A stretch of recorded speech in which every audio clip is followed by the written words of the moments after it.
পুরুষ হচ্ছে নারীদের পরিচালক। শীর্ষ পদে নারী আসাটা গুরুত্বপূর্ণ না, গুরুত্বপূর্ণ হলো নারীর অধিকার আদায় হচ্ছে কিনা। জামায়াতে ইসলামী হলো ইসলামী সংগঠন, তাই না?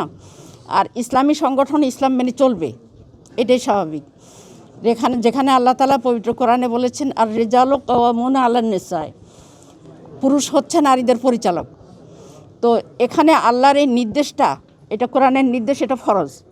সেই হিসাবে কোনো ইসলামী সংগঠনে নারীরা নেতৃত্বে আসতে পারে না। আর আমরা এটা মেনে নিয়েই আমরা ঈমান এনেছি, এটা মেনে নিয়েই আমরা চলছি।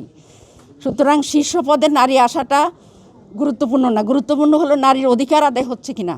আপনারা দেখছেন বাংলাদেশের গত 54 বছরে 2 জন নারী প্রধানমন্ত্রী দীর্ঘদিন ছিলেন, কিন্তু নারীদের সমস্যার কি সমাধান হয়েছে?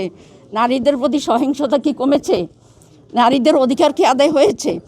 তাহলে শুধু নারী শীর্ষ পদে থাকলেই যে একটা কিছু হয়ে যাবে, কথা তো ঠিক না। বরং নারী হোক আর পুরুষ হোক, যিনি মানবিক হবেন এবং মানবিক মর্যাদা দিবেন নারীদের পুরুষদের সবাইকে, আমরা এই ধরনের নেতৃত্ব চাই। এই জন্য শীর্ষ পদে আমরা আসাটা জরুরি মনে করি না।